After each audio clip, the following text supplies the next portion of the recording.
Ma maison. Je veux ma maison bien ouverte, bonne pour tous les miséreux.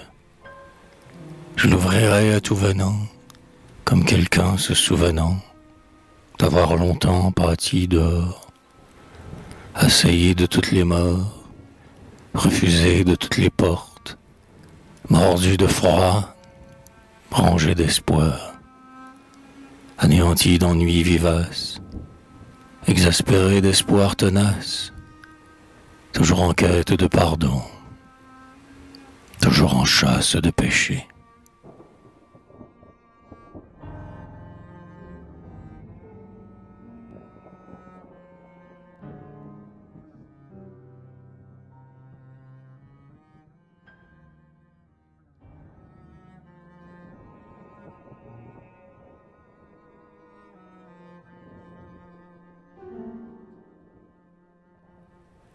Et j'évoque au retour dans l'ombre coutumière qui s'allonge déjà au déclin des coteaux. Le front serein est beau, où s'attarde et fleurit l'éternelle lumière.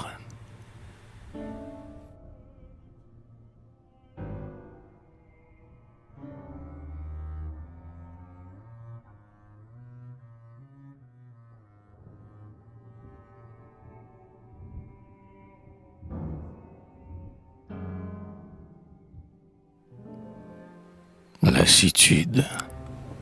Je ne suis plus de ceux qui donnent, mais de ceux-là qu'il faut guérir, et qui viendra dans ma misère, qui aura le courage d'entrer dans cette vie à moitié morte, qui me verra sous tant de cendres, et soufflera, et ranimera l'étincelle, et m'emportera de moi-même jusqu'au loin, au loin, loin. Qui m'entendra? Qui suis sans voix maintenant dans cette attente? Quelle main de femme posera sur mon front cette douceur qui nous endort?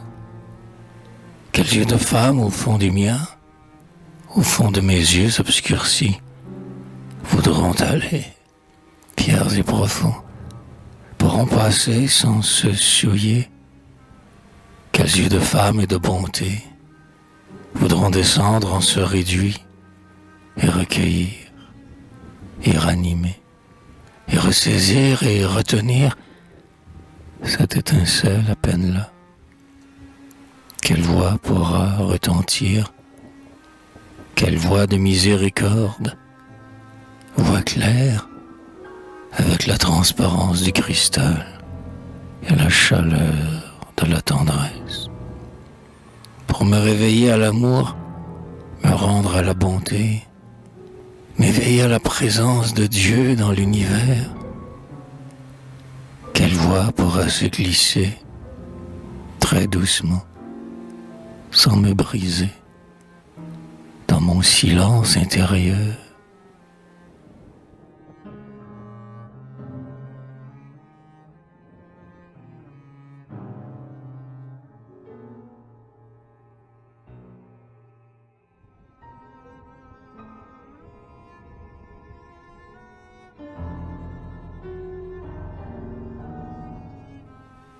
Les pins, les grands pins, vous êtes pour moi semblables à la mer, la rythmique lenteur de vos balancements, vos grands sursauts quand vous luttez contre le vent, vos rages soudaines, vos révoltes, ces grandes secousses qui jaillissent de vos racines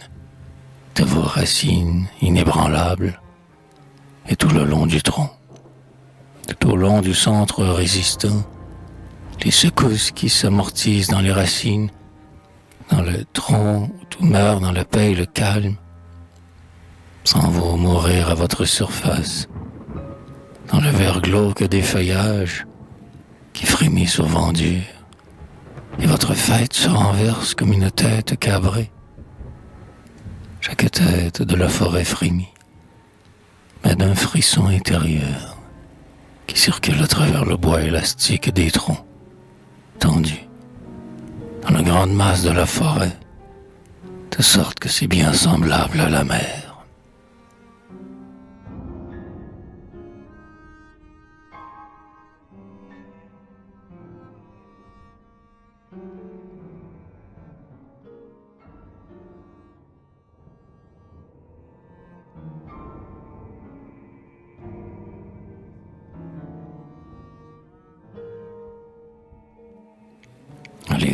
quitter, vous toutes les voix? Vais-je vous perdre aussi, chacune et toutes? La symphonie, chaque parole. Mon cœur va-t-il être encore comme si vous n'étiez pas? Ce vide qui ne tient pas compte, qui ne retient pas ce qui est.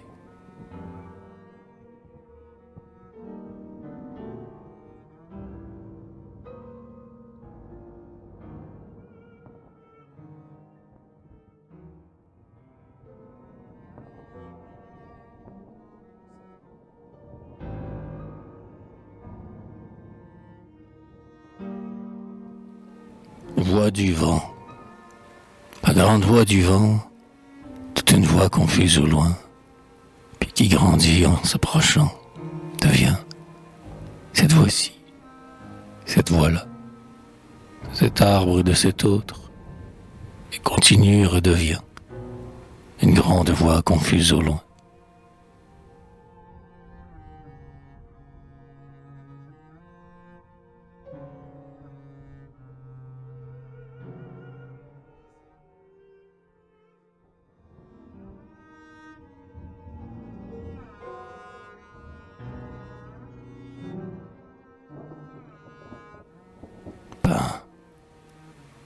Vert duvet, bleu flocon léger, contre les feuilles, argent vert.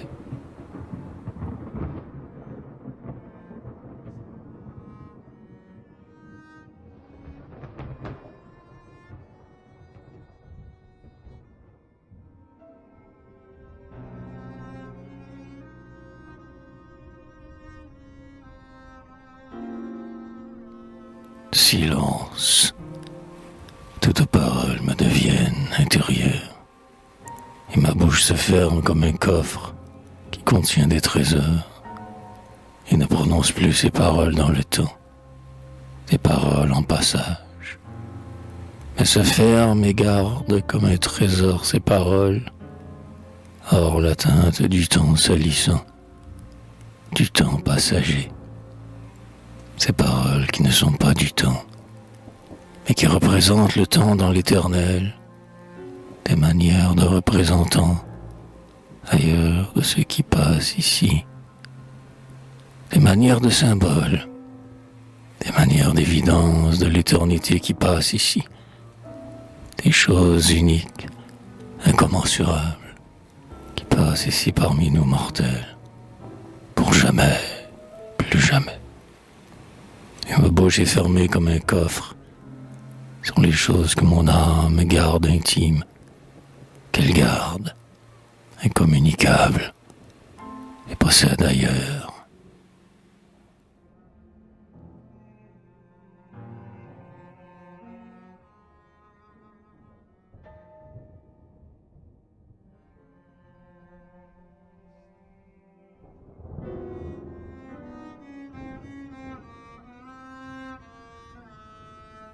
Parole sur ma lèvre, déjà prends ton vol. Tu n'es plus à moi. Va-t'en extérieur, puisque tu l'es déjà, ennemi, parmi toutes ces portes fermées. Impuissant sur toi maintenant dès ta naissance, je me heurterai à toi maintenant, comme à toute chose étrangère, et ne trouverai pas en toi de frisson fraternel, comme dans une fraternelle chair qui se moule à ma chair et qui épouse aussi ma forme changeante. Tu es déjà parmi l'inéluctable qui m'encercle, un des barreaux pour mon étouffement.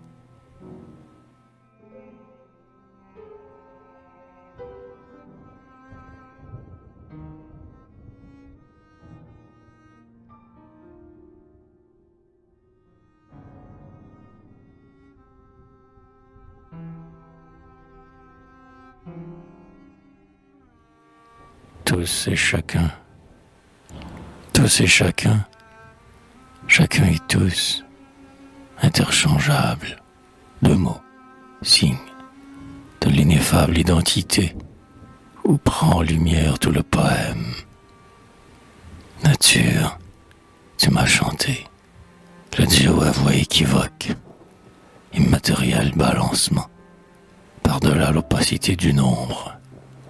Flux et reflux de la même onde, à l'onde d'unité, vague renaissante infiniment, et pour rôle de dérouler la lumière jusque sur le rivage. Celui-ci, celui-là, faites-vous plus qu'une seule chair pour l'amour de mon âme qui vous maria. Tous et chacun réversible, et je n'ai pu souvent pour cet échange que vous accoupler.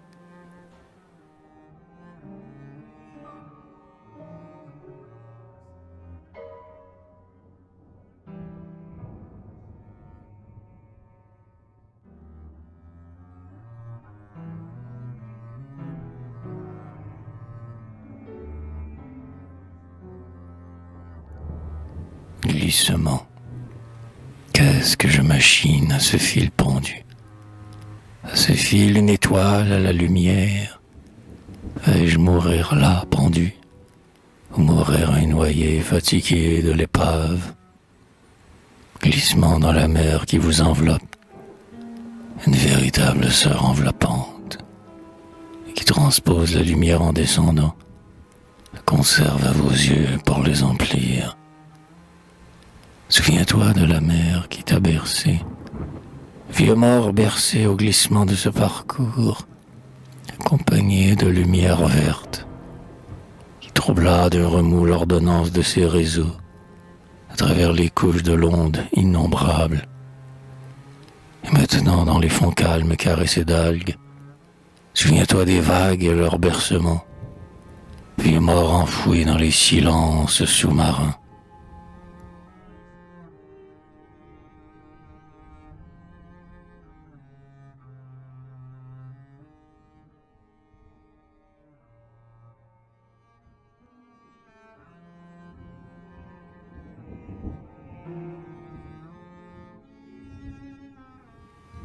La flûte, si près de l'émotion, le souffle est là, la flûte l'épouse, tout près, tout contre le souffle.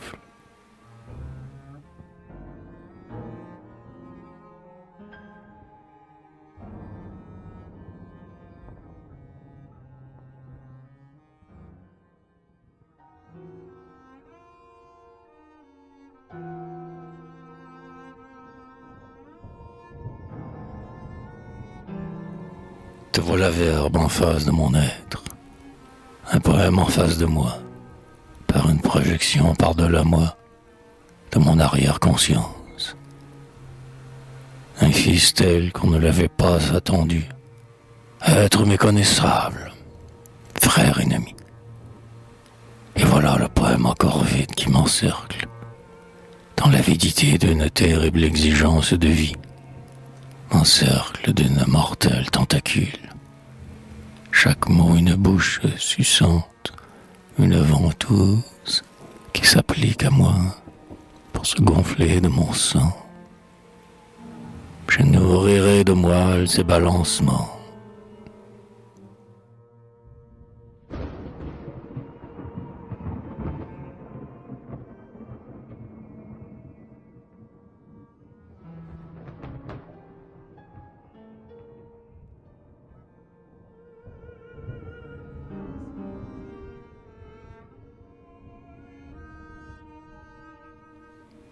Angoisse, et ma douleur même, et cette soif se désagrège. Et me voilà dans une grande chambre vide, condensant quelques phrases d'un livre.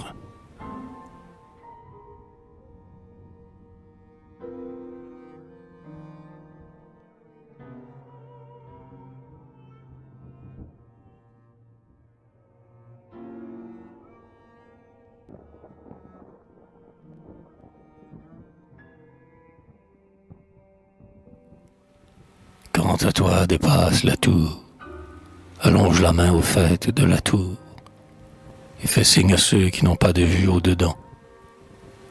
Fais ce silence et parle ces signes, afin qu'on sache qu'il y a des choses dans la tour que là-dedans vit quelque chose qu'on ne voit pas, mais existe, une perle précieuse.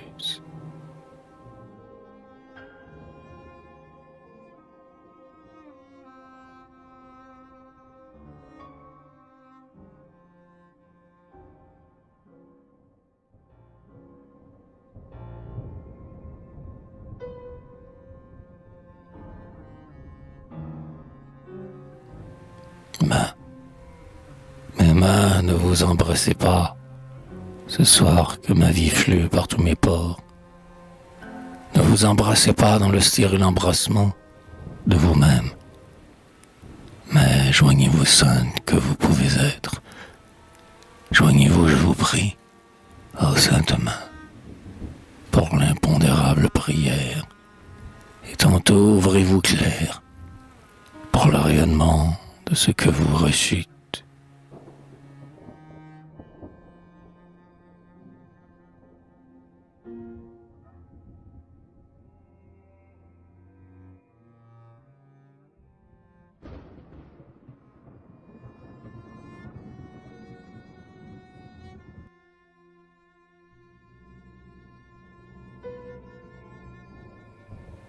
Lanterne, vieille, pauvre lumière pendue, immobile parmi la fumée, comme des silences perdus.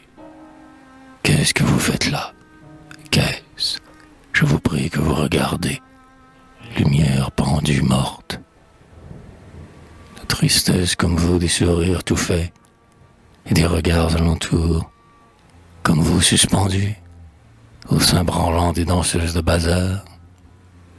Rouge et verte et bleue, pauvre que vous êtes, vieille, morte.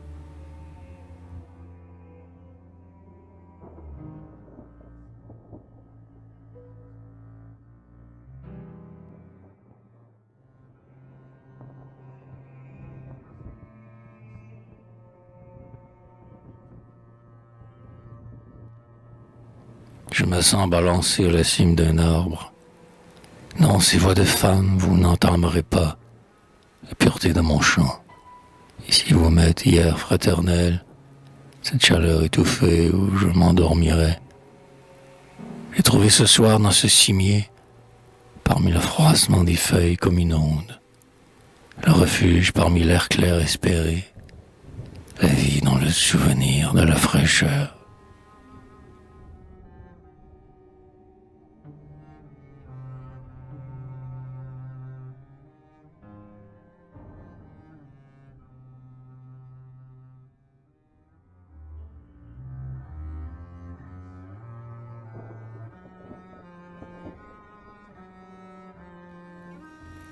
Je sors vous découvrir ailleurs les poètes.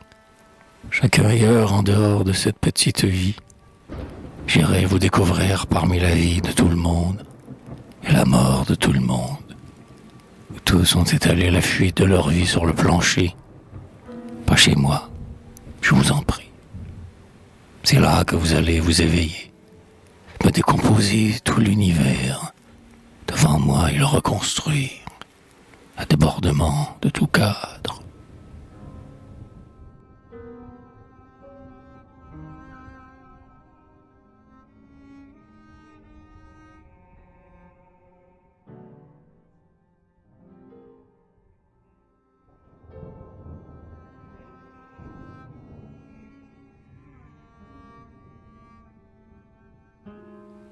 Baigneuse.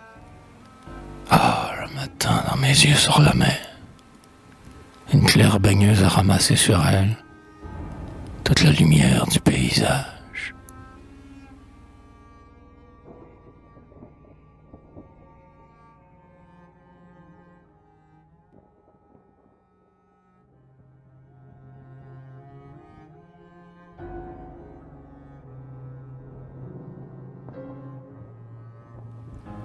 Musique.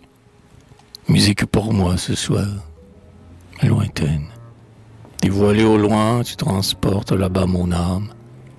Chanson des collines, rythme que la distance réunit en ses faisceaux, bouquet du paysage horizontal.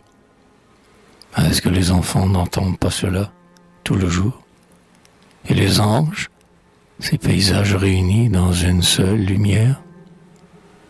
Tu me parles paroles inouïes, bouleversement de tout le cœur, bercement jusqu'à l'infini des espoirs commencés, des amours esquissés à peine enveloppés d'un geste, et qu'un désir à peine effleuré dans mes yeux, et le départ à peine pour de lointaines contrées, sourire dans l'inconnu. Aux larmes, vous aussi cherchez, larmes à boire liqueur enivrante du cœur, qui coulait en dedans, jusqu'au trop-plein de ce cœur qui s'écroule. Adorable mine, mais c'est fureur. Que je t'accueille, ami. Tu feras divine la torture, et cet amour mort comme un pays, épanoui qui se déroule au soleil immobile, d'un jour que les heures n'ont pas mangé. Tu rendras sans ces souvenirs, déjà qui s'estompent, ou qui restent dans la chambre au fond.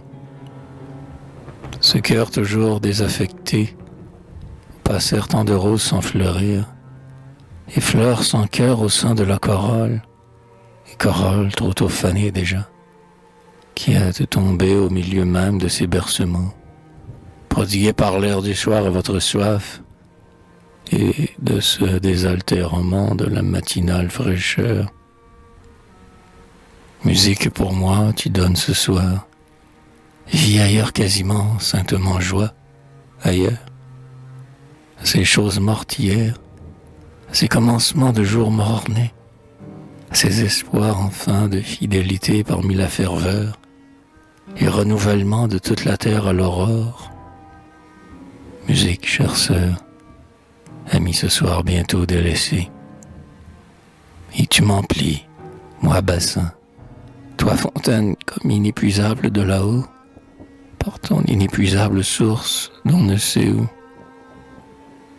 T'auras la mienne en mes mains, ces âmes méritantes de mon corps, bien éternelles en passage, par ces mains-ci, par ces quêteuses de tendresse, et que rien n'a comblé, nécessité des plénitudes absolues, mains qui ne sont pas heureuses. C'est triste, voyez-vous, c'est vide, voulant assoiffer mains désirantes, à qui je dis ce soir de se taire, et que ce ne seront pas elles, ces mains de chair pâle, qui posséderont. Tu transformes ce désir perdu, éparpillé poussière à tous les vents de la journée, en celui de saisir et posséder ici ma vie inaccessible et mon âme trop lointaine, de les posséder enfin des fleurs.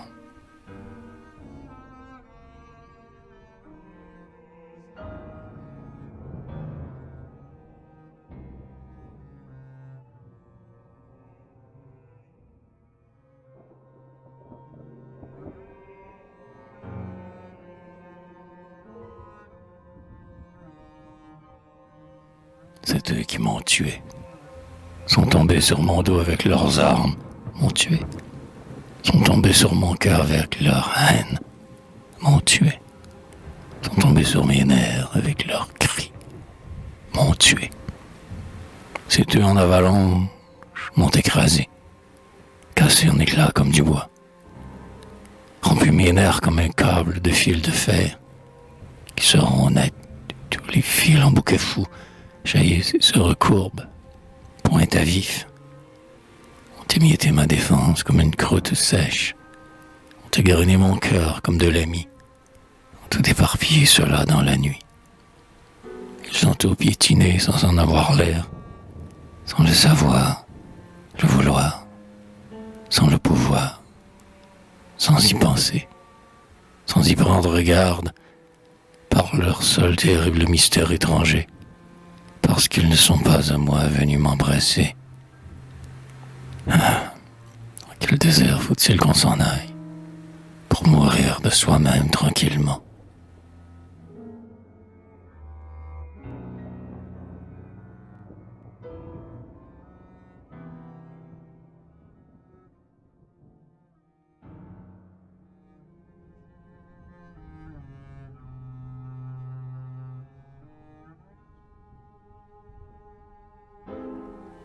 dirait que sa voix est fêlée.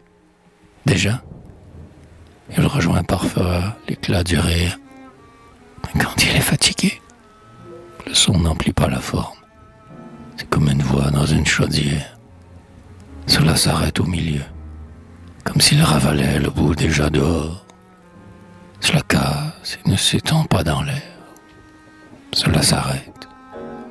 Et c'est comme si ça n'aurait pas dû commencer. C'est comme si rien n'était vrai. Moi qui croyais que tout est vrai à ce moment. Déjà? Alors, qu'est-ce qui lui prend de vivre? Et pourquoi ne s'être pas en aller?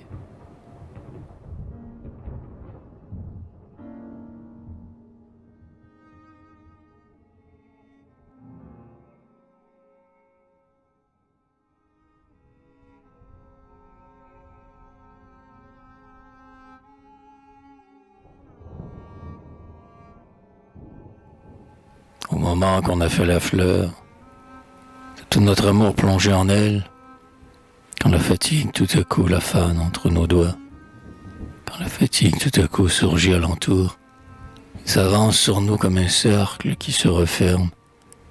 L'ennemi qu'on n'attendait pas s'avance, et commence par effacer le monde hors de nous. Efface le monde en s'approchant, vient effacer la fleur entre nos mains, où notre amour était plongé et fleurissait.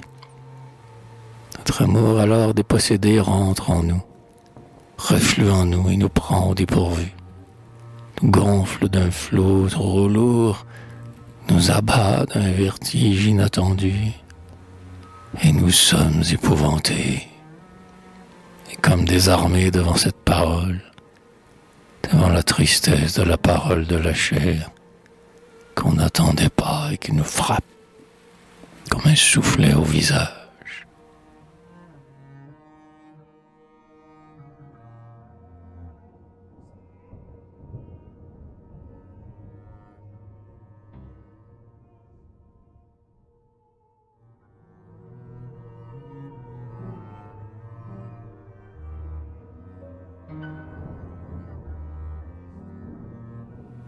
Identité toujours rompue, le pas étrange de notre cœur nous rejoint à travers la brume.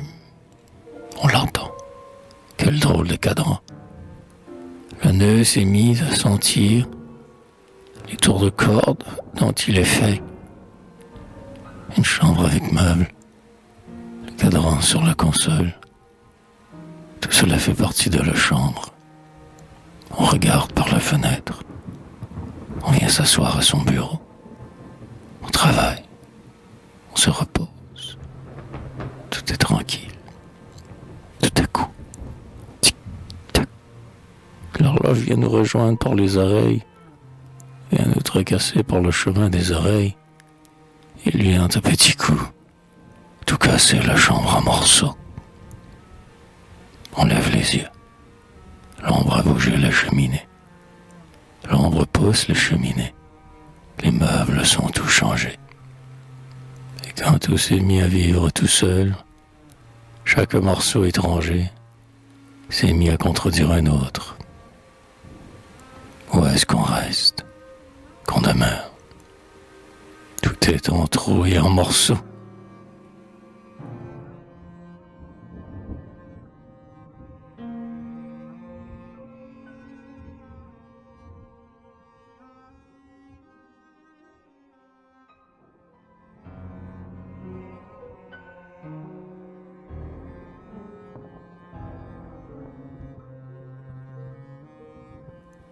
Un poème a chantonné tout le jour et n'est pas venu.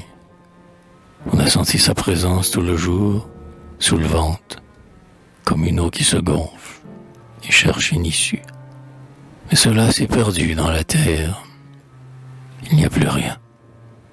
On a marché tout le jour comme des fous, dans un pressentiment d'équilibre, dans une prévoyance de lumière possible, comme des fous tout à coup attentifs à un démêlement qui se fait dans leur cerveau, à une sorte de lumière qui veut se faire, comme s'ils allaient retrouver ce qui leur manque, la clé du jour et la clé de la nuit.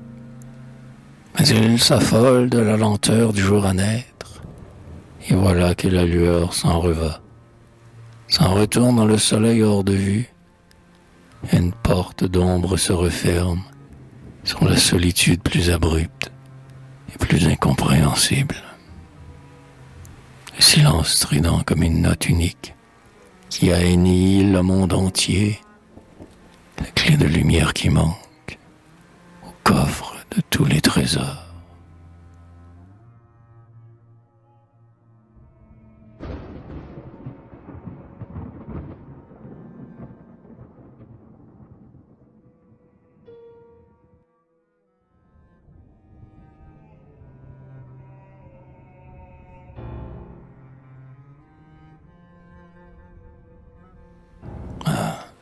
Ce n'est pas la peine qu'on en vive.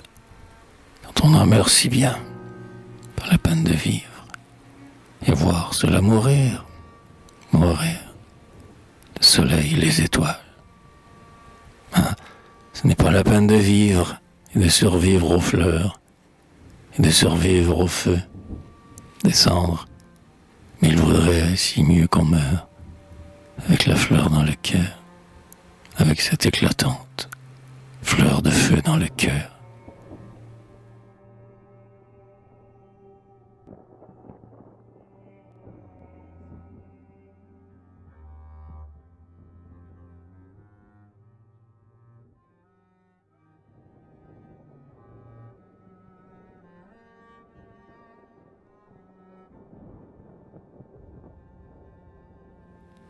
Figure à nos yeux, figure surgit à peine, et qui ne quittez pas encore l'ombre. Quel désir vous attire à percer l'ombre, et quelle ombre vous retire, évanescente à nos yeux. Figure balancée aux confins du visible et qui surgissait en un jeu de vous voilé et dévoilé. Vous venez mourir ici sur le bord d'un sourire imaginaire et nous envelopper dans la chaleur de votre gravité, balancement entre l'apparence et l'adieu.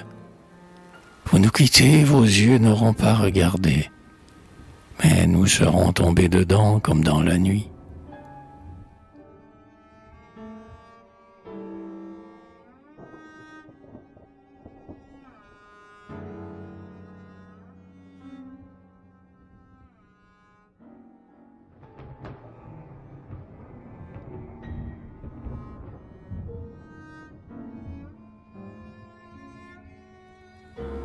Mes paupières, en se levant, ont laissé vides mes yeux. Laissé mes yeux ouverts dans une grande solitude. Les serviteurs de mes yeux ne sont pas allés. Mes regards ne sont pas allés comme des glaneuses par le monde alentour, faire des gerbes lourdes de choses. Ils ne rapportent rien pour peupler mes yeux déserts. Et c'est comme exactement s'ils étaient demeurés en dedans, que la porte fut restée fermée.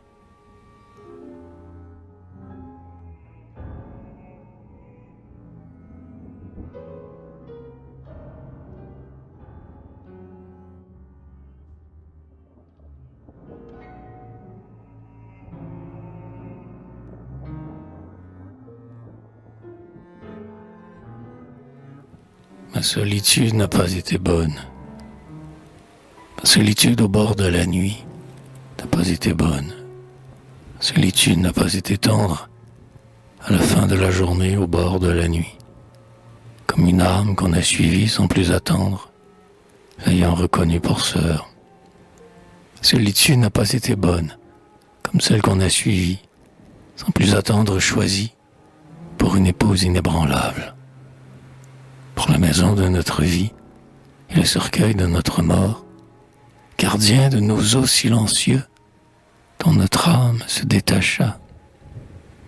La solitude au bord de la nuit n'a pas été cet ami, l'accompagnement de cette gardienne. La profondeur claire de ce puits, le lieu de retrait de notre amour, où notre cœur se noue et se dénoue, au centre de notre attente. Elle est venue comme une folie par surprise, comme une eau qui monte et s'infiltre au-dedans, par les fissures de notre carcasse, par tous les trous de notre architecture, mal recouverte de chair, et qui laisse en verte les vers de notre pétréfaction. Elle est venue une infidélité, une fille de mauvaise vie qu'on a suivie pour s'en aller.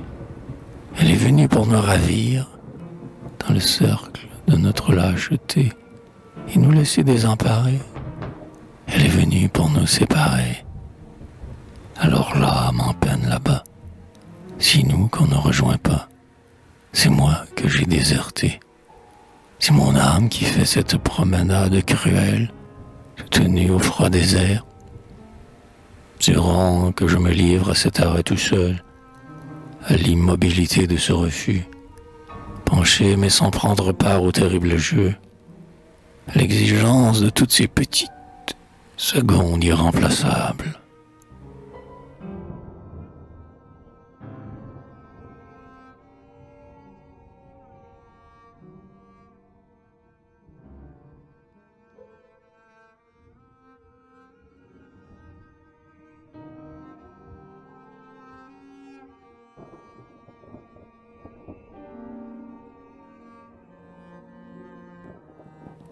Et cependant dressé en nous, un homme qu'on ne peut pas abattre, debout en nous et tournant le dos à la direction de nos regards, debout en os et les yeux fixés sur le néant, dans une effroyable confrontation obstinée et un défi.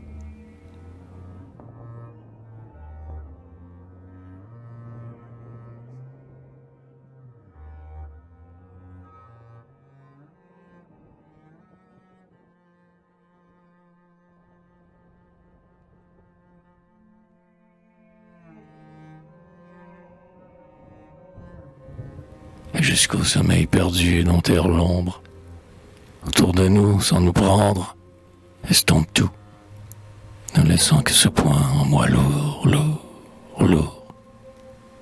qui attend le réveil au matin pour se mettre tout à fait debout, au milieu de moi détruit, désarçonné, désemparé, agonisant.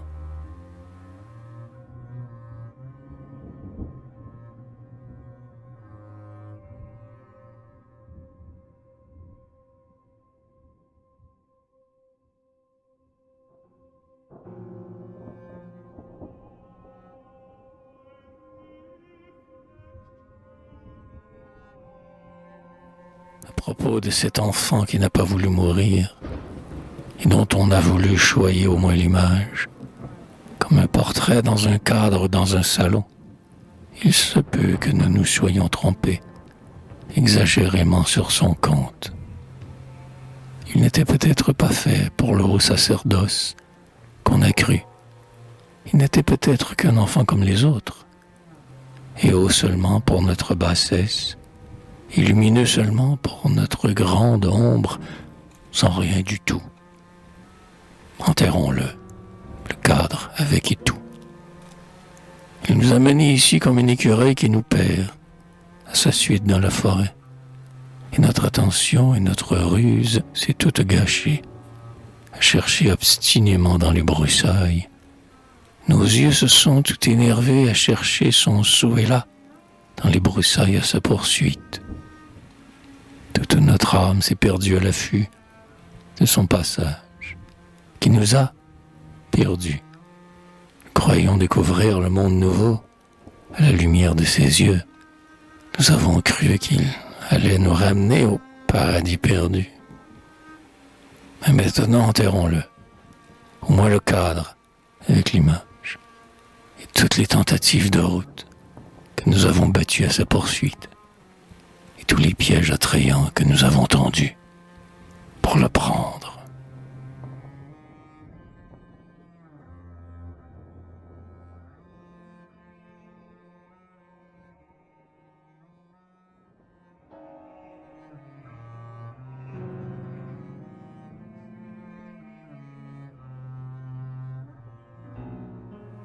Une sorte de repos à regarder un ciel passant. Tout ce qui pèse fut relégué Le désespoir, pas de bruit d'or sous la pluie. La poésie est une déesse dont nous avons entendu parler. Son corps trop pur pour notre cœur, dehors tout dressé, par bonheur, c'est de l'autre côté. Nous n'entreprendrons pas maintenant de lui voler des bijoux qu'elle n'a pas étant nue.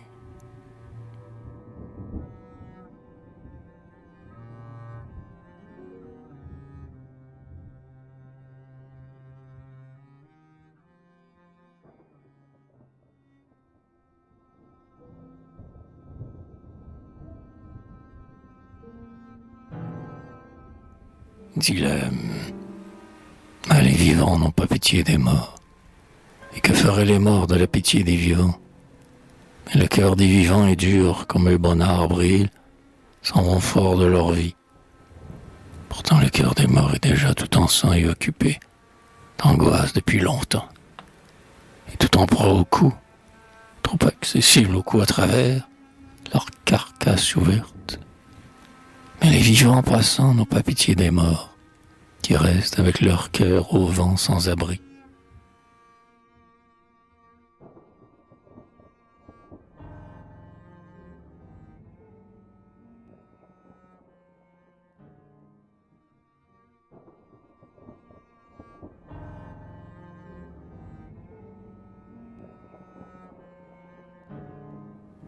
Il y a certainement quelqu'un qui se meurt. J'avais décidé de ne pas y prendre garde et de laisser tomber le cadavre en chemin. Mais c'est l'avance maintenant qui manque. Et c'est moi, le mourant, qui s'ajuste à moi.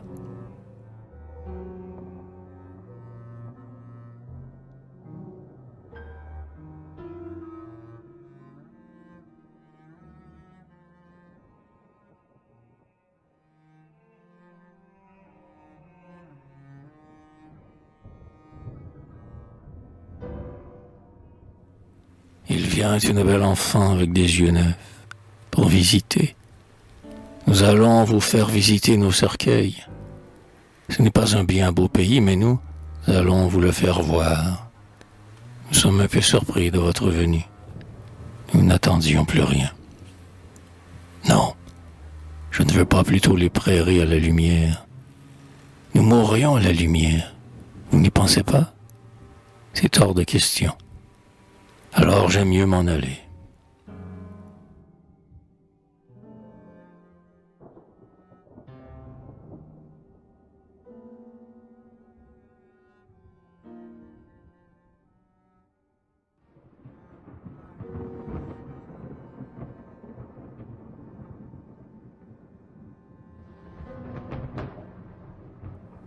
Des navires bercés dans un port, doux bercement avec des souvenirs de voyage. Puis on trouve seul les souvenirs errants, qui reviennent et ne trouvent pas de port. Souvenirs sans port d'attache. Trouve le port déserté, un grand lieu vide sans vaisseau.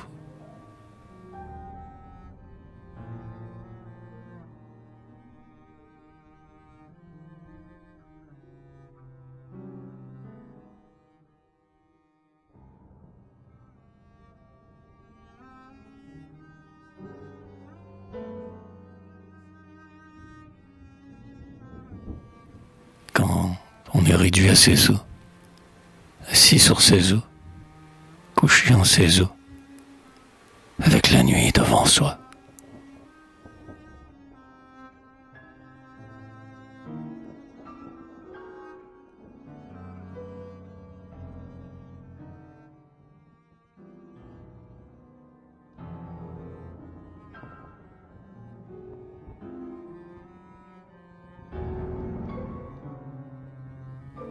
Nous avons entendu de la douleur, qu'elle modèle notre figure à la dureté magnifique de nos os, au silence irréductible et certain de nos os, à ce dernier retranchement inexpugnable de notre être, qu'elle tende à nos os clairement la peau de nos figures, la chair lâche et troublée de nos figures, qui crève à tout moment et se décompose, cette peau qui flotte au vent de notre figure, triste oripeau.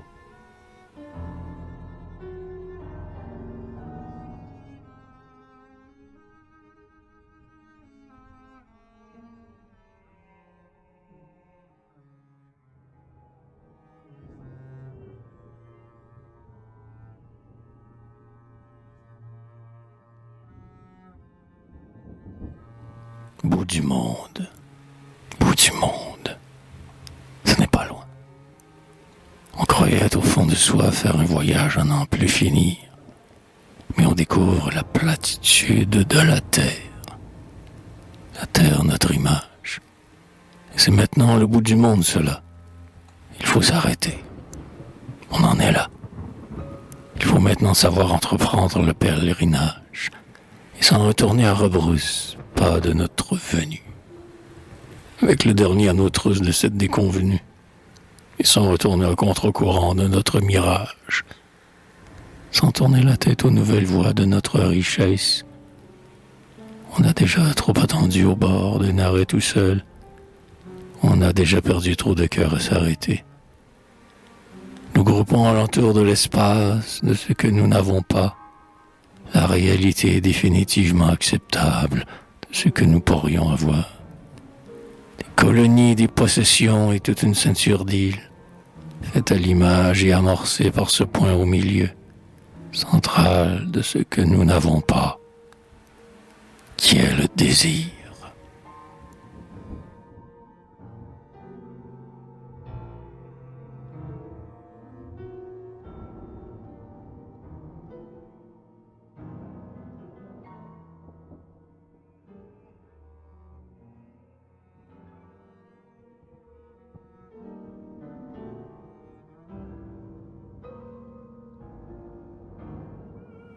Nous des ombres de cadavres, elles de réalité, de cadavres, des os de cadavres.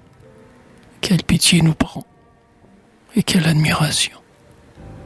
Ombre conscience de cadavres, et terreur fraternelle nous prend, devant cette réponse faite, cette image offerte. Oh, de cadavres!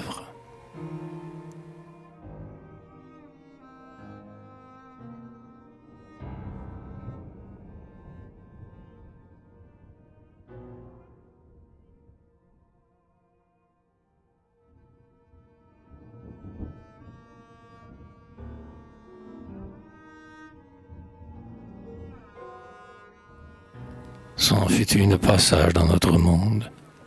Une fin de semaine, 1 heure, quelle importance a le temps. Pour visiter notre monde, notre ville, notre espèce de monde. À vrai dire, c'est une reine qui a le droit de vivre. Cette visite nous a fait plaisir malgré notre crainte des vivants. Quand elle est venue, cela a bien fait un peu mal à nos yeux. Mais cela a fait à nos yeux du bien. Elle nous a dit, faites-moi visiter.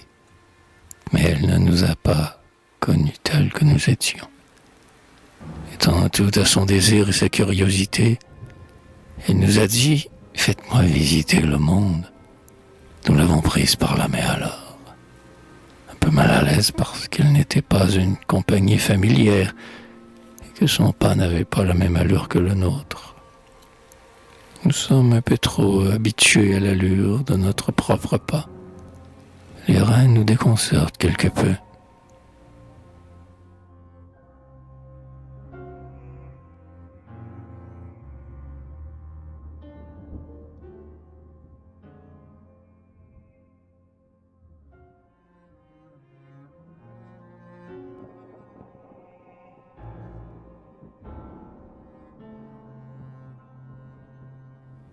Autre, Icare. Cela tient du vent. Cela tient au vent.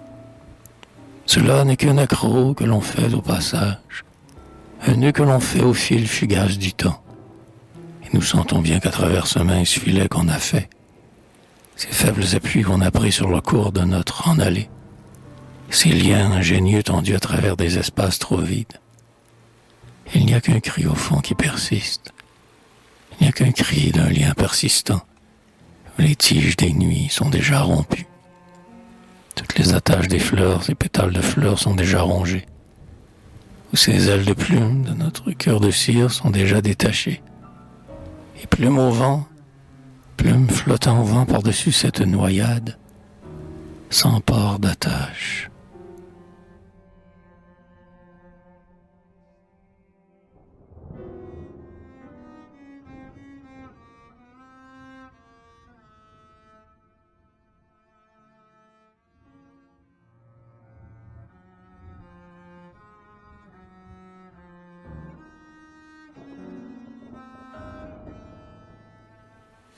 regarde en ce moment sur la mer et je vois un tournoiement d'oiseaux alentour de je ne sais quel souvenir des mâts d'un bateau péri qui furent sur la mer jadis leur port d'attache.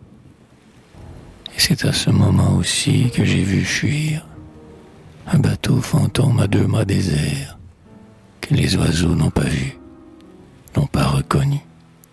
Alors il reste dans le ciel sur la mer un tournoiement d'oiseaux sans port d'attache.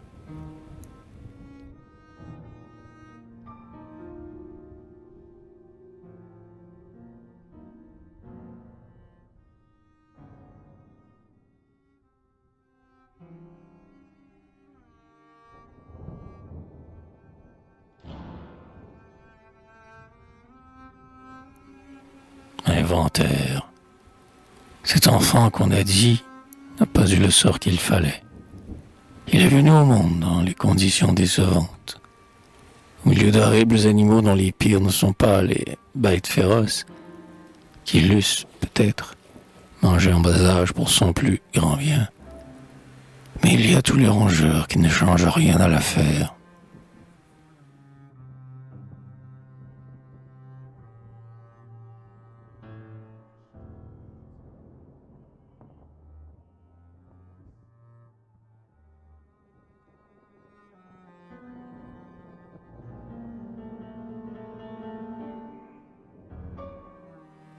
Nous allons détacher nos membres et les mettre en rang pour en faire un inventaire, afin de voir ce qui manque, de trouver le joint qui ne va pas, car il est impossible de recevoir assis tranquillement la mort grandissante.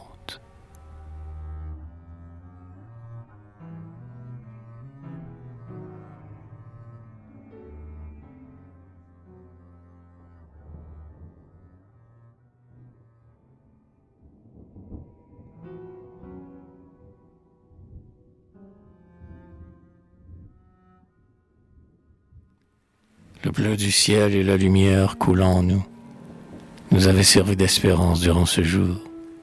Mais nous avons eu autrefois toujours la crainte secrète qui ne nous quitte plus de ce retour au port de notre désolation.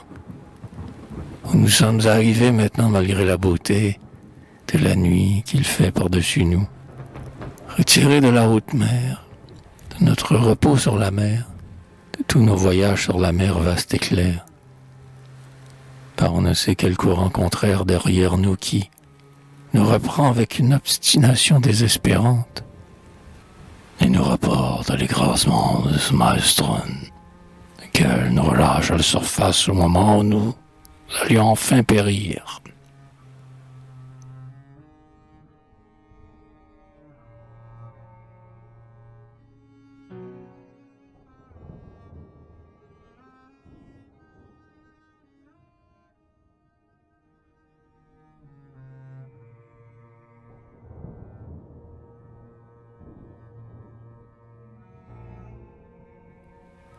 Monde irrémédiable désert. Dans ma main, le bout cassé de tous les chemins. Quand est-ce qu'on a laissé tomber les amarres? Comment est-ce qu'on a perdu tous les chemins? À distance infranchissable, pont rompu, chemin perdu. Dans le bas du ciel, sans visage, impossible à voir. La lumière interrompue d'ici là. Un grand couteau d'ombre passe au milieu de mes regards. Ce lieu délié, qu'elle appelle de bras tendus, se perd dans l'air infranchissable. La mémoire qu'on interroge a de lourds rideaux aux fenêtres. Pourquoi lui demander rien? L'ombre des absents est sans voix et se confond maintenant avec les murs de la chambre vide, où sous les ponts, les chemins, les portes, les paroles ne portent pas, la voix ne porte pas. Vais-je me lancer sur ce fil incertain, sur un fil imaginaire tendu sur l'ombre, trouver peut-être les visages tournés et me heurter d'un grand coup sourd contre l'absence? Les ponts rompus, chemin coupé, le commencement de toute présence, Premier pas de toute compagnie, j'y cassé dans ma main.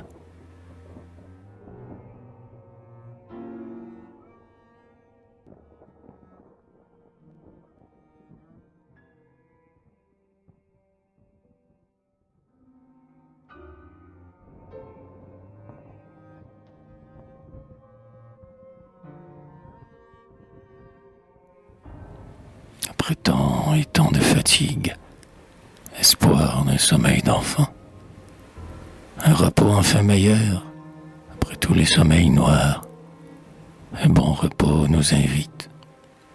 Ce soir à la fraîcheur des draps, la blancheur de l'oreiller, à l'abandon de la nuit, au bonheur de s'endormir, le cœur déjà délié, l'âme déjà allégée, misérable dépaysé par le bonheur d'aller dormir. Non plus le plongeon de rage dans le noir, non plus la fin du courage, non plus la mort au mirage. Désespoir, la misère est effacée, mais qui nous a visités, et comment renouveler pour que nous retrouvions ce soir confiance et la chaleur de s'endormir en oiseau, d'être enfant pour s'endormir dans la fraîcheur de son lit, dans la bonté protectrice qui flotte d'eux dans le noir, qui nous a renouvelés, Sainte Vierge. Mes souliers sont sous mon lit doucement, qui nous a tout récemment retournés si simplement. Tout faux détour effacé, reposer si simplement, en ce lieu d'être un enfant qui s'endort doux et confiant. S'endormir à cœur ouvert, mince feuille, endroit, envers, de s'en aller en sommeil, en musique de sommeil, par ondes qui nous pénètrent, simplement et bonnement, comme on s'en irait au ciel.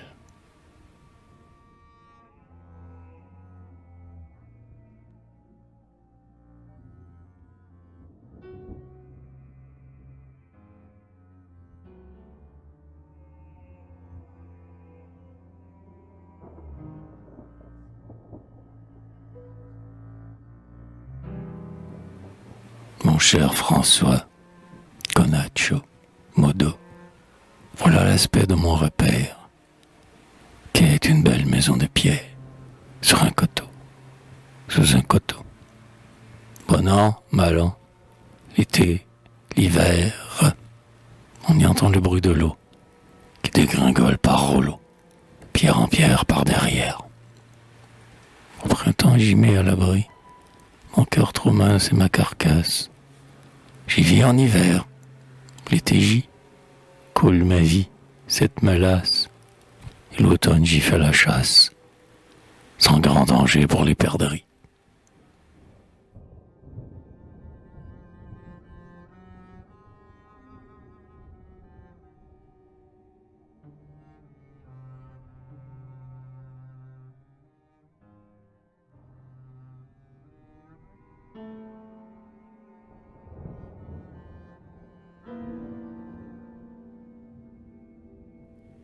À part 25 fleurs qui ont brûlé pendant le jour, le jardin est beau. À part 25 fleurs qui sont fanées. Et nous partons faire une promenade parfaite comme s'il ne manquait rien. Mais nous sentons bien, malgré la fraîcheur du soir qui se dévoile, et la parfaite cadence voulue de nos pas, en nous s'est glissé le poids des fleurs mortes. Se glisser en nous 25 fleurs tombées dans un coin du jardin, qui font pencher en nous tout le jardin, qui font chavirer en nous tout le jardin, crouler tout le jardin.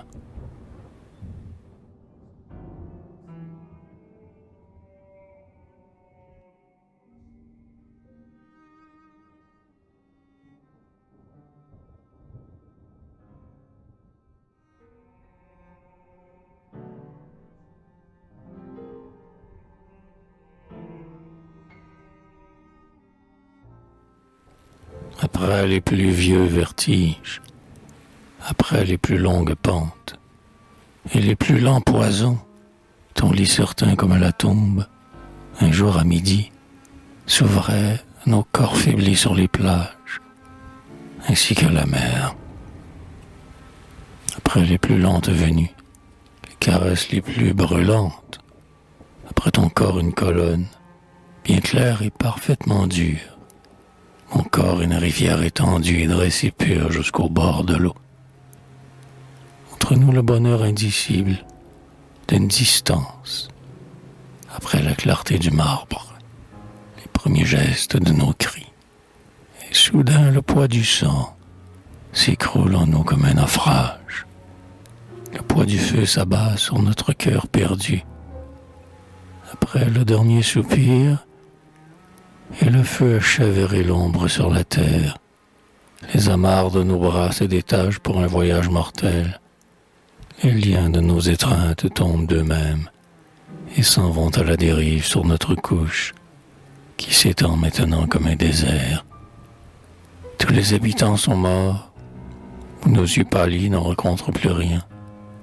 Nos yeux cravés aux prunelles de notre désir, avec notre amour évanoui comme une ombre intolérable, et nous sentions notre isolement s'élever comme un mur impossible. Sous le ciel rouge de mes paupières, les montagnes sont des compagnes de mes bras, et les forêts qui brûlent dans l'ombre, et les animaux sauvages passent aux griffes de tes doigts, ô mes dents, et toute la terre mourante, étreinte. Puis le son couvrant la terre, et les secrets brûlés vifs, et tous les mystères déchirés, jusqu'au dernier cri, la nuit est rendue. C'est alors qu'elle est venue, chaque fois. C'est alors qu'elle passait en moi, chaque fois, portant mon cœur sur sa tête, comme une urne restée claire.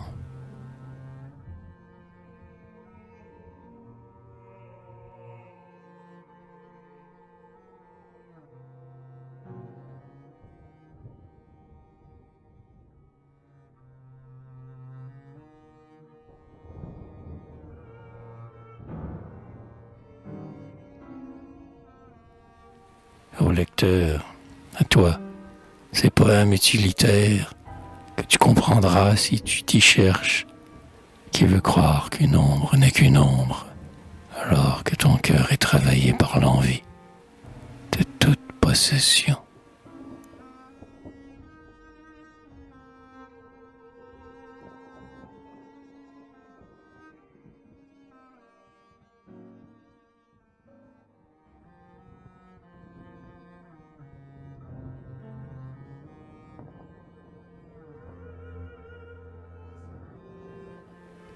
L'avenir nous met en retard.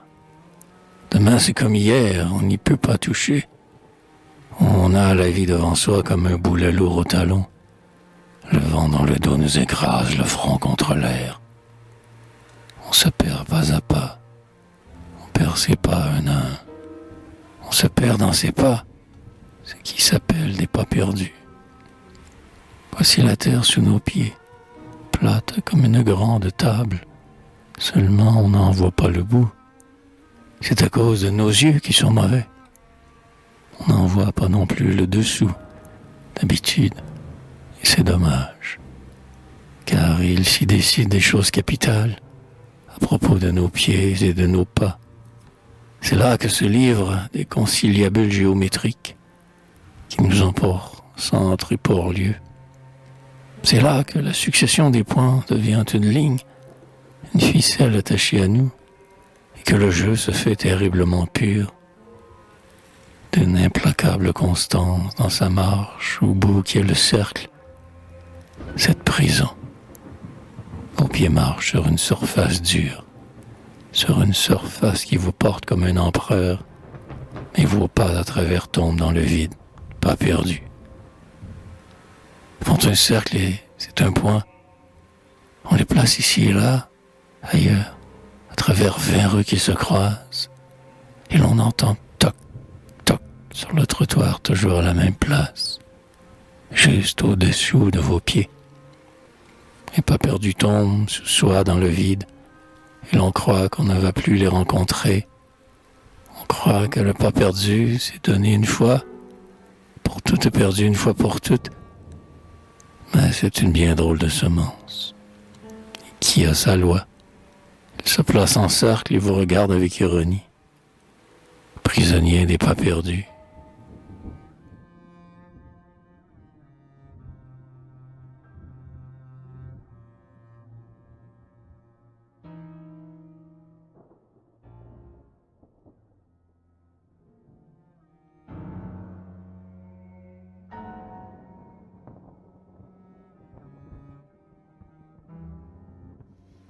Les cheveux châtains en poussière qui sont comme des rêves flous.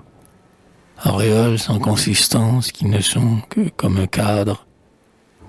Les cheveux noirs qui sont comme des serpents onduleux sur l'oreiller et qui semblent vous enlacer de glissantes tentacules. Les cheveux roux, mer de feu, sanglants sous la lumière, non pas calmes jamais, mais comme l'ardeur de charbons intérieurs, non pas doux mais crispés d'emportement, où nul ne se repose mais où tout brûle.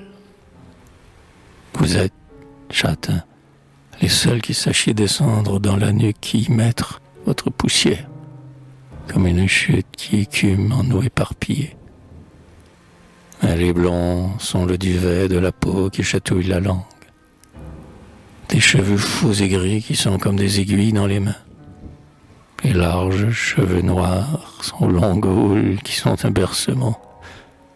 Les cheveux blonds pâles, où le regard se heurte comme le soleil sur l'eau, qui sont comme des ondes claires mais sans transparence.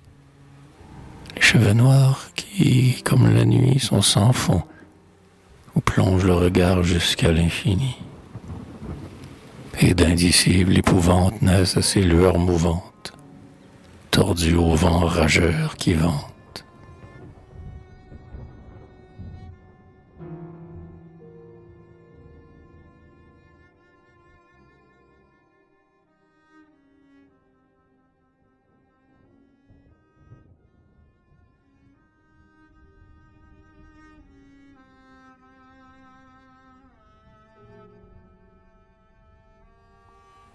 Les cils des arbres au bord de ce grand œil de la nuit. Des arbres et cils au bord de ce grand œil la nuit. Les montagnes des grèves autour de ce grand lac calme. Le ciel la nuit. Nos chemins en repos maintenant dans leur creux. Nos champs reposoirs. Avec à peine le frisson passager dans l'herbe de la brise. Nos champs calmement déroulés sur cette profondeur. Brune chaude et fraîche de la terre. Et nos forêts ont déroulé leurs cheveux sur les pentes.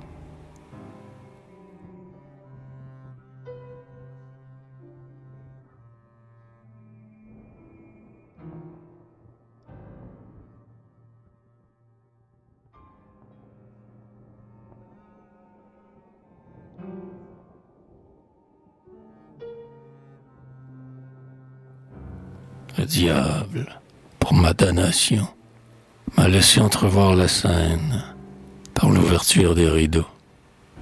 Il a, en se jouant de moi, soulevé le bord du voile qui cache la vie.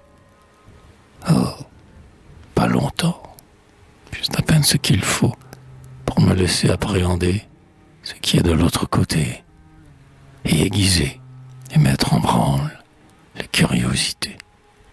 Cette soif qui noya Ève, notre mère, dans le péché, juste à peine pour entrevoir la fascination de la nuit, la splendeur du jour éternel, l'étonnante réalité, juste à peine pour que j'entende le cœur des oiseaux et des fées, l'harmonie universelle de ces couleurs et de ces chants.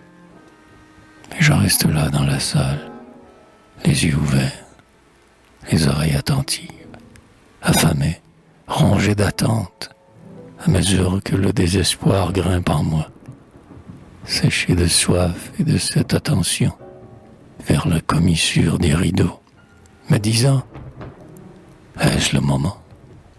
Voilà, les rideaux vont s'écarter. Je vais voir, je vais entendre, je vais toucher des yeux la vie. Un pris son cours dans les rideaux. Ils vont s'ouvrir. Sois attentif. Cela ne durera peut-être qu'une fraction de moment, qu'un sourire, un sanglot, qu'un bond. Voilà le temps. Le rideau bouge. Mais rien. Peut-être un courant d'air, un frisson d'air à la surface. Et puis, après, quand c'est trop long, vraiment, quand ça n'en finit plus d'être fermé, quand on est épuisé jusqu'au bout d'attendre, je dis à mon cœur, non, Gaëtan, tu sais bien que tout cela est une mystification, un piège, une plaisanterie. Tu vois bien, regarde-nous, que nous mourrons ici. Gaëtan, mon cœur, allons-nous-en. Mais au moment où mon cœur cède, qu'il n'a plus la force de résister, qu'il est malade, comme exsangue, au moment où le prend le goût de guérir, de sortir, de respirer, de s'adoucir, se résigner. Voilà que les maudits rideaux s'écartent, laissent apercevoir encore le jour, encore la nuit, et laissent s'échapper le chant, une maladie commencée, une aurore qui s'avance à peine, une lumière qui s'en vient, un beau contour qui se précise, une danse esquissée. Quelle extase! Nous sommes ivres. Mon cœur et moi, nous sommes fous. Et nous demeurons dans la salle, quoique le voile soit tombé. Et nous regardons avidement la place maintenant bouchée, le rideau maintenant fermé. Va-t-il s'ouvrir bientôt? Demain? Et le diable continue ainsi toujours, à cent reprises son manège.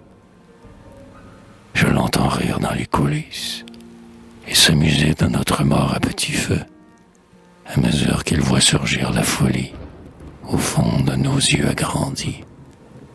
Il sait bien que nous sommes dupes, et c'est son plaisir. Nous le savons aussi d'ailleurs, mais nous ne voulons pas y croire tout à fait, parce qu'il faudrait renoncer et s'en aller, alors que le voile sera peut-être levé dans un instant et pour toujours.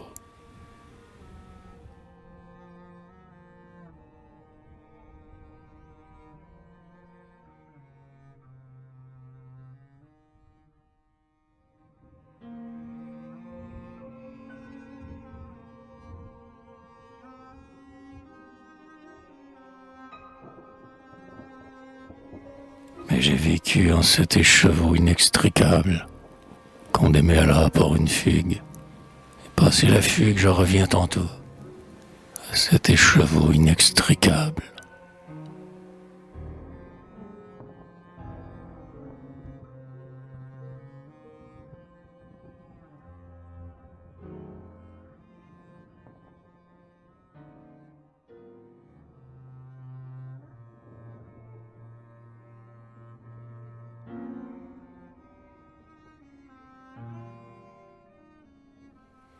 Et je prierai ta grâce de me crucifier et de clouer mes pieds à ta montagne sainte, pour qu'ils ne courent pas sur les routes fermées, les routes qui s'en vont vertigineusement de toi.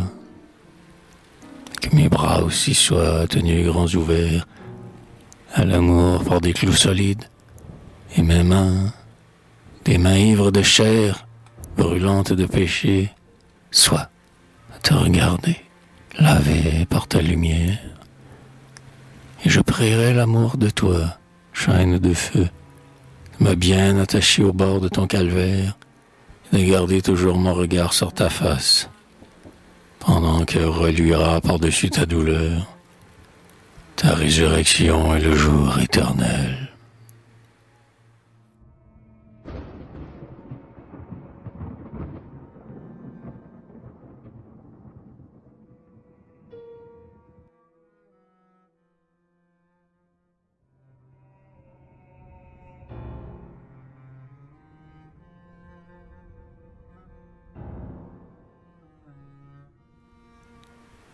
maintenant, quand est-ce que nous avons mangé notre joie? Toutes les autres questions en ce moment ont fermé la bouche de leur soif. Et l'on n'entend plus que celle-là qui reste persistante et douloureuse, comme un souvenir lointain qui nous déchire jusqu'ici, cette promesse et cette espèce d'entrevue avec la promise. Et maintenant que nous nous sommes déchirés un sillon jusqu'ici, jusqu'où nous en sommes, cette question nous rejoint et nous emplit de sa voix de désespoir. Quand est-ce que nous avons mangé notre joie? Où est-ce que nous avons mangé notre joie? Qui est-ce qui a mangé notre joie? Car il y a certainement un traître parmi nous qui s'est assis à notre table quand nous nous sommes assis tant que nous sommes,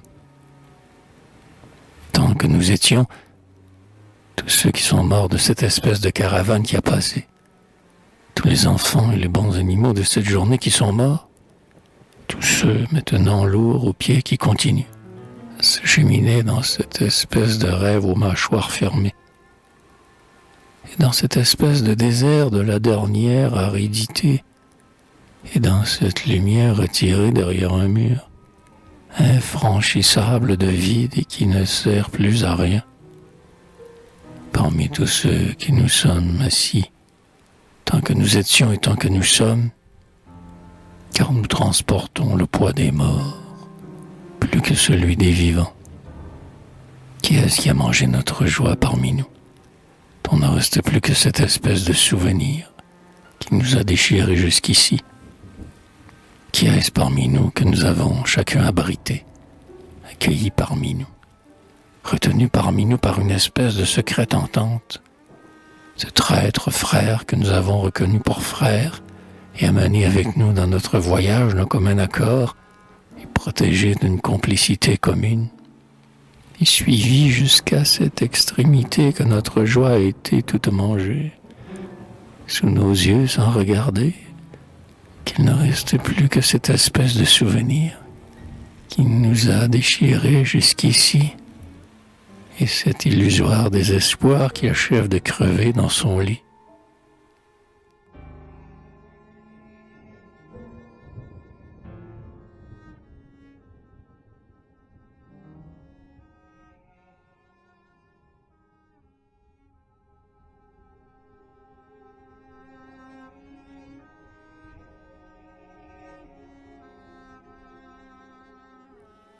Faible oripeau à tous les vents qui nous trahit, qu'elle l'assujettisse décidément à la forme certaine de nos eaux claires.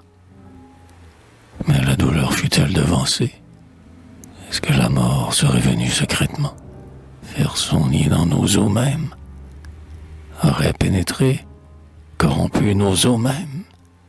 Aurait élu domicile en la substance même de nos eaux, parmi nos eaux? De sorte qu'arrivé là, après toute la chair traversée, après toutes les épaisseurs traversées, qu'on lui avait jeté en pâture, après toutes ces morsures dans notre chair molle, et comme engourdie, la douleur ne trouve pas non plus de substance ferme à quoi s'attaquer, de substance ferme à quoi s'agripper, d'une poigne ferme, densité à percer d'un solide aiguillon, un silence solide à chauffer à blanc, une sensibilité essentielle et silencieuse, torturée sans la détruire.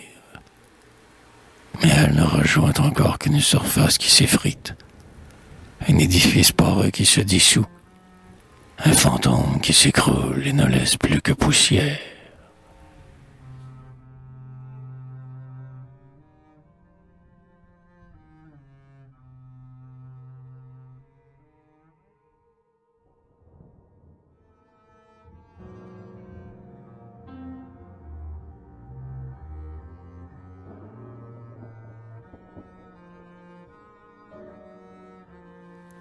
Il nous est arrivé des aventures du bout du monde. Quand on vient de loin, ce n'est pas pour rester là. Quand on vient de loin, nécessairement, c'est pour s'en aller.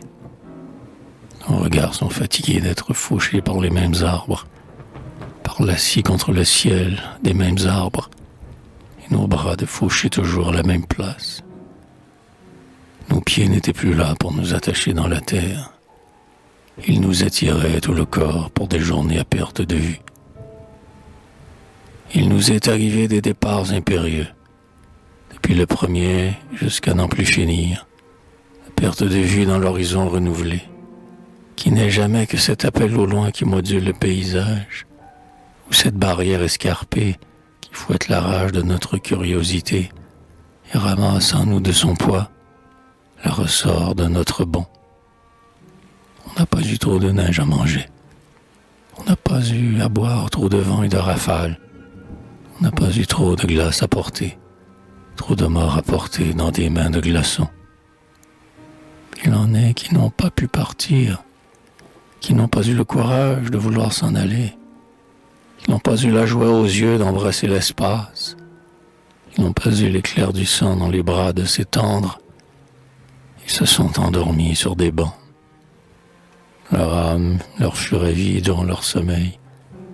Ils se sont réveillés en sursaut comme des domestiques que le maître surprend à ne pas te réveiller. On n'a pas eu envie de s'arrêter. On n'a pas eu trop de fatigue à dompter. Pour l'indépendance de nos gestes dans l'espace, pour la liberté de nos yeux sur toute la place, pour le libre bond de nos cœurs par-dessus les monts. Il en est qui n'ont pas voulu partir, qui ont voulu ne pas partir, mais demeurer. On les regarde, on ne sait pas. Nous ne sommes pas de la même race. Ils se sont réveillés des animaux par-là, là, qui dépensent leurs ardeurs sans âme dans les bordels, et s'en revont dormir sans douter. Ils se sont réveillés des comptables, des tracassiers, des mangeurs de voisins, des rangeurs de péchés, des collecteurs de revenus, des assassins petits coups, rongeurs d'âmes, des satisfaits, des prudents, beige qui, lèche-bottes, courbettes. Ils abdiquent à longue haleine sans s'en douter, n'ayant rien à abdiquer. C'est un pays de petites bêtes sur quoi l'on pile. On ne les voit pas parce qu'ils sont morts, mais on voudrait leur botter le derrière et les voir entrer sous terre pour la beauté de l'espace inhabité. Les autres, on est farouche, on est tout seul. On n'a que l'idée dans la tête d'embrasser, on n'a que le goût de partir comme une faim. On n'est déjà plus où l'on est, on n'a rien à faire ici. On n'a rien à dire et l'on n'entend pas de voix d'un compagnon.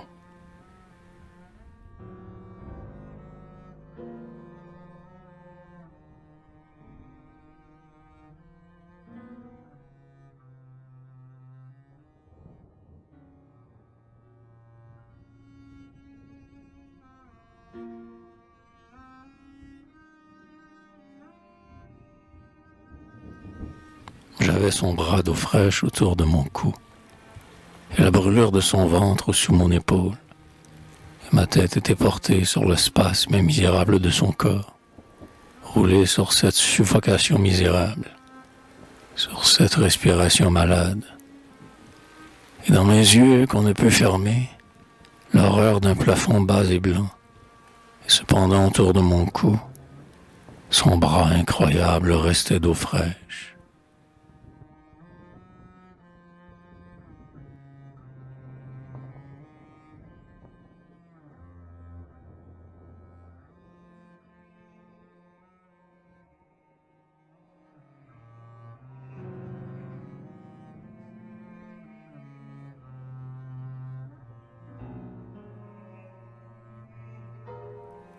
Le jour, les hymnes furent pauvres. Il aura fallu le crépuscule, la venue de la nuit, nos chemins, nos champs, nos forêts, nos montagnes. La terre est en repos. Sa respiration n'a plus besoin de voix pour chanter. Les montagnes dégrèvent autour de ce grand lac calme, le ciel la nuit. Les arbres scillent au bord de ce grand œil la nuit. Les hymnes n'ont jamais été si pauvres que durant cette journée nous avons cherché la terre à nous désâmer. Nous avons tant recherché notre reflet fantôme, la terre. Nous n'avons jamais été tant et si mal blessés que par ce soleil étranger dans le ciel que nous n'avons pas créé, que par ce soleil qu'il a fait que nous n'avons pas créé. Les hymnes n'ont jamais été si pauvres, si délaissés, que ce jour nous avons voulu prendre le soleil, à témoin de notre lumière. Et lorsque nous sortons la tête dessus notre toit, nous voyons la nuit d'un seul grand œil immense, le ciel. Regardez la terre, comme une grande femme en repos, la terre respirante qui dort. Nous sommes-nous agités suffisamment cette journée? Avons-nous assez promené l'anxiété dans notre soif dans la journée? Avons-nous assez recherché la terre fantôme? Avons-nous assez cru, assez douté? Le soleil nous a-t-il fait assez de mal, assez de bien? Les hymnes pendant ce temps ont été pauvres. Il aurait fallu maintenant 7 heures depuis le crépuscule, quand l'horizon est monté s'étendre au bord du ciel comme un bon chien. Et puis, petit à petit, toute la terre s'est étendue dans sa vallée pour s'endormir. Toute la terre s'est détendue avec ses épaules et ses vallées. Et sa respiration maintenant n'a plus besoin de voix pour chanter.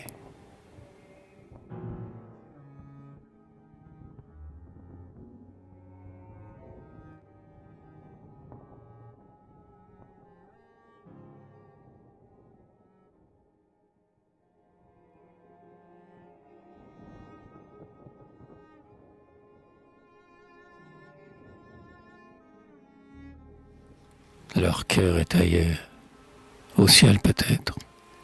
Elles errent ici en attendant. Mon cœur est parmi d'autres astres partis, loin d'ici, et sillonne la nuit d'un cri que je n'entends pas. Quel drame peut-être se joue loin d'ici? Je n'en veux rien savoir. Je préfère être un jeune mort étendu. Je préfère avoir tout perdu. Pour chapeau le firmament, pour monture la terre. Il s'agit maintenant de savoir quel voyage nous allons faire. Je préfère avoir tout perdu. Je préfère être un jeune mort étendu, sous un plafond silencieux, à la lumière longue et sans heurts de la veilleuse, ou peut-être au profond de la mer, dans une clarté glauque qui s'efface, durant un long temps sans heure et sans lendemain. De belles jeunes mortes, calmes et soupirantes, glisseront dans mes yeux leurs formes déjà lointaines, après avoir baisé ma bouche sans un cri, avoir accompagné les rêves de mes mains, aux courbes sereines de leurs épaules et de leurs hanches, après l'accompagner sans cri de leur tendresse, ayant vu s'approcher leurs formes sans espoir, je verrai s'éloigner leur ombre sans douleur.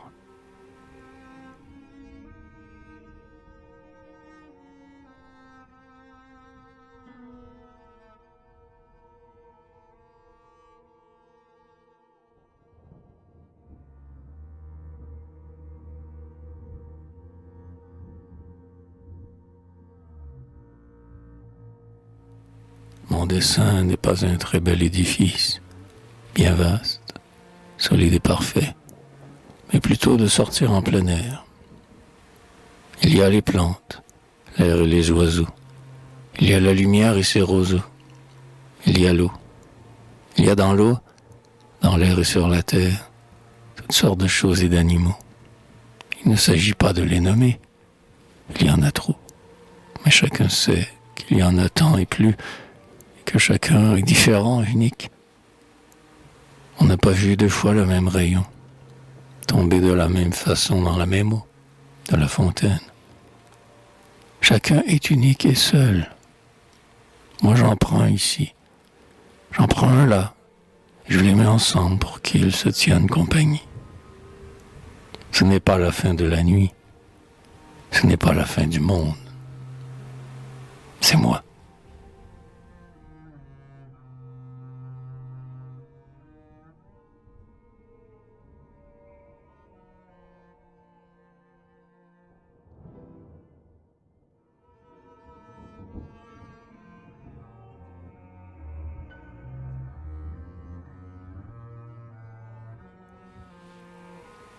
Nous avons trop pris garde à cet enfant qui est venu avec nous, qui nous a été donné, qui est venu avec nous. Nous avons été pour lui des parents trop faibles, pleins de complaisance. Et nous avons fait notre malheur avec notre faiblesse pour lui. Il est vrai qu'il fut toujours frêle et qu'un peu de rudesse l'aurait peut-être tué. Mais c'eût encore été préférable à notre malheur à présent. À présent qu'il nous a fait vieillir et blesser jusqu'à cette profondeur, à force de nous quitter et nous laisser longtemps sans nouvelles, à force de s'en aller au moment où nous allions presque l'oublier et guérir, maintenant nous le voyons encore passer dans le village, dans le soleil qui commence un peu plus loin de ce côté. Il lui arrive de passer encore avec ses yeux, avec son pas et son sourire, dans sa fraîcheur, il n'a pas changé. Mais notre lassitude nous retient maintenant de vouloir le retenir, de vouloir le rejoindre et de le choyer. Et nous le regardons aller, sans espoir. Je veux bien croire qu'il fut un ange, mais la terre que nous lui avons offerte n'est pas suffisante.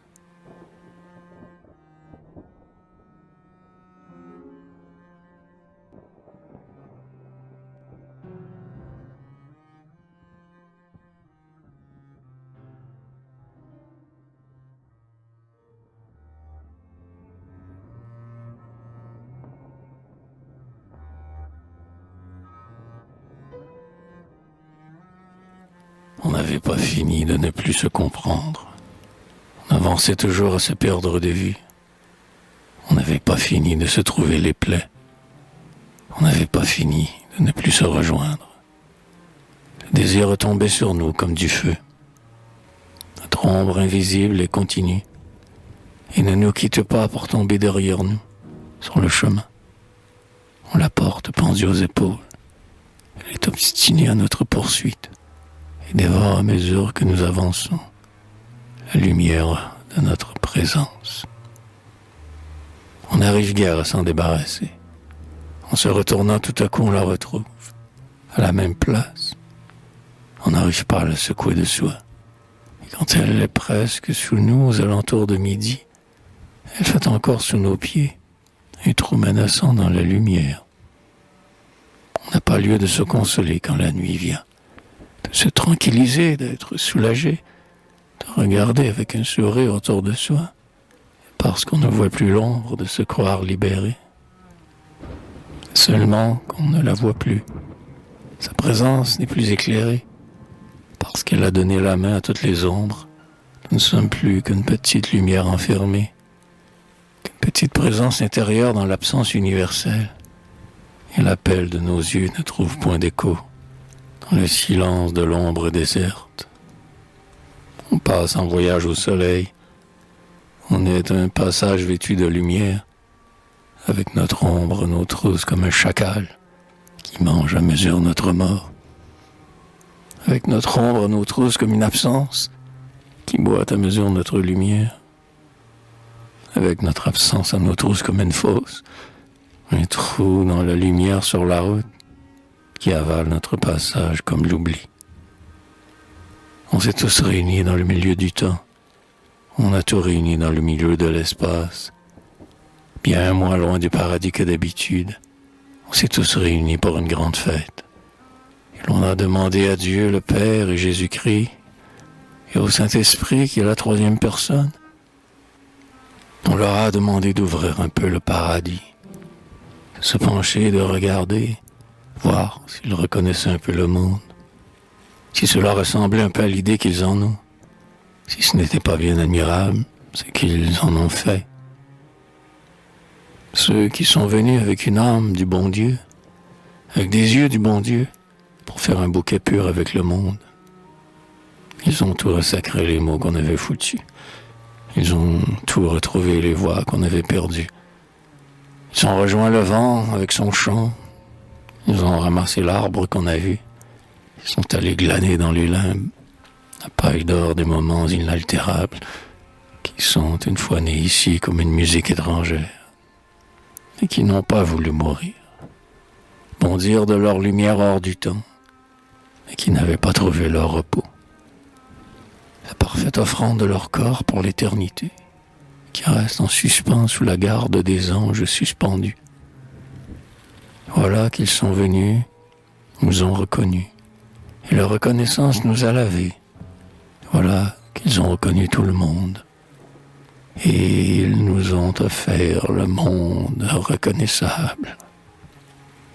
Alors, quand ils ont eu lavé toutes les choses de la terre, et que leurs yeux ont eu fait la terre un jardin-pré, un pré de fleurs avec la présence de tout le ciel au-dessous, quand ils ont eu ramassé tout ce qui était perdu, toutes les choses délaissées, quand ils ont eu lavé tout ce qui fut sali, la terre était dans l'ombre et mangeait ses péchés. On était assémés comme des bêtes féroces. La chair hurlait partout comme une damnée, et des coups contre nous et des coups entre nous résonnaient dans la surdité du temps qui s'épaissit. Voilà qu'ils sont venus avec leur âme du bon Dieu. Voilà qu'ils sont venus avec le matin de leurs yeux. Leurs yeux pour nous se sont ouverts comme une aurore.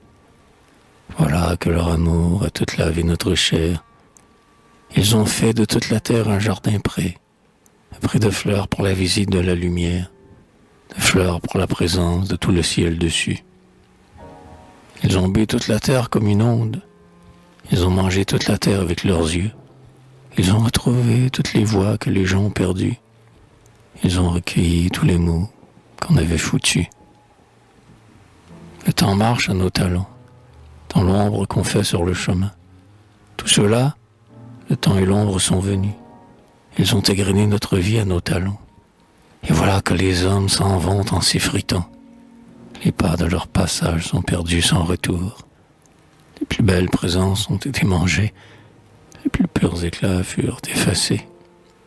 Et l'on croit entendre les pas du soir derrière soi qui s'avancent pour nous ravir toutes nos compagnies.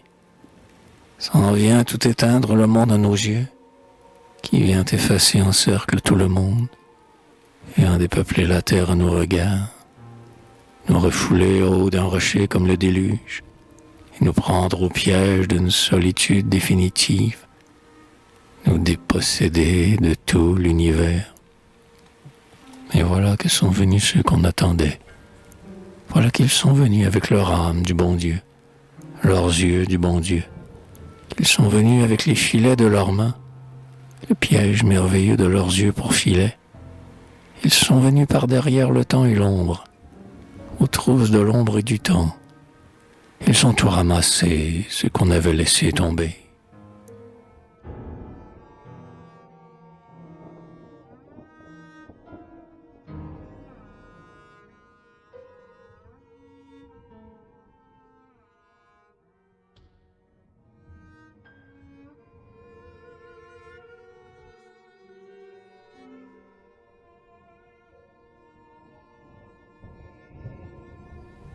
Poids et mesures. Il ne s'agit pas de tirer les choses par les cheveux, d'attacher par les cheveux une femme à la queue d'un cheval, d'empiler des morts à la queue leu-leu, au fil de l'épée, au fil du temps. On peut s'amuser à faire des nœuds avec des lignes parallèles. C'est un divertissement un peu métaphysique. L'absurde n'étant pas réduit à loger au nez de Cyrano. Mais en regardant cela, la tête à l'envers, on aperçoit des évocations d'autres mondes. On aperçoit des cassures dans notre monde qui font des trous. On peut être fâché de voir des trous dans notre monde. On peut être scandalisé par un bas percé, un gilet, un gant percé qui laisse voir un doigt. On peut exiger que tout soit rapiécé. Mais trop dans notre monde, c'est déjà quelque chose. Pourvu qu'on s'accroche dedans les pieds et qu'on y tombe la tête et qu'on y tombe la tête la première, cela permet de voguer et même de revenir. Cela peut libérer de mesurer le monde à pied à pied.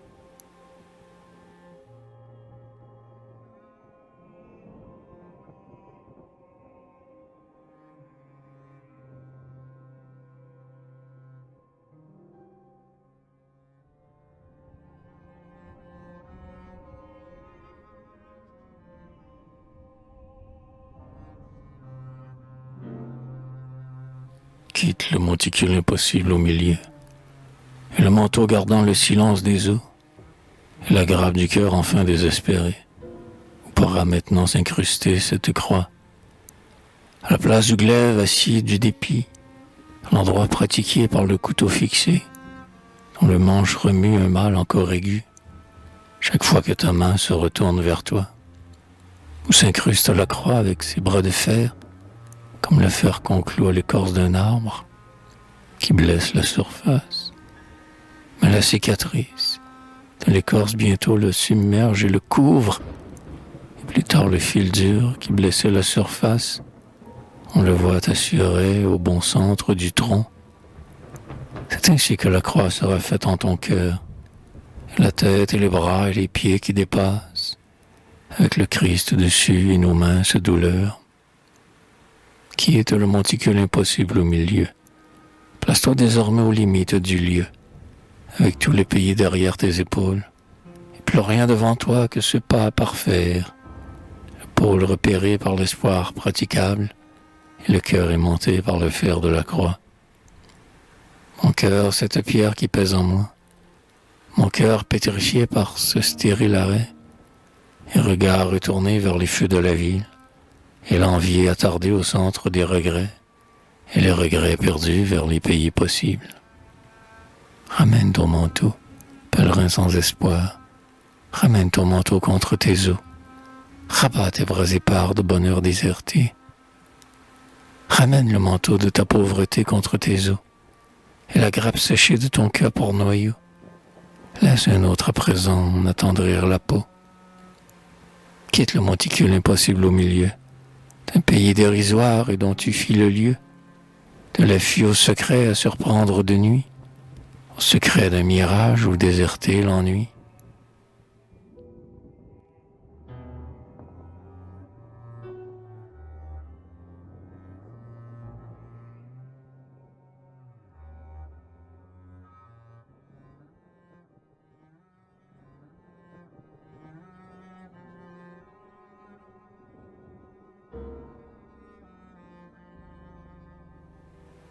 Regard de pitié.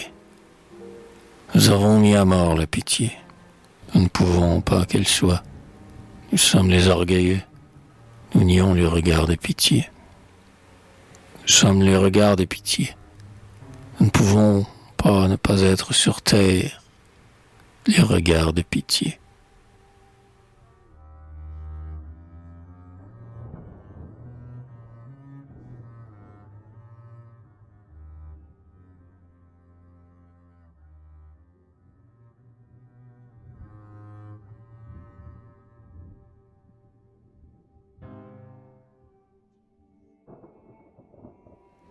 Réponse à des critiques.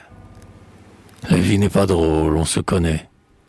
On n'avale pas de l'heure pendant 20 ans sans roter à la fin. On n'est pas tous bien habités comme un estomac satisfait, avec des présences en dedans bien au chaud. On n'est souvent qu'une bouche ouverte par la faim. Bouche ouverte comme une ouverture dans un mur. On ne sait pas bien si l'on entre ou si l'on sort. De quel côté, dedans ou dehors? Des deux côtés, on est tapé par le vide.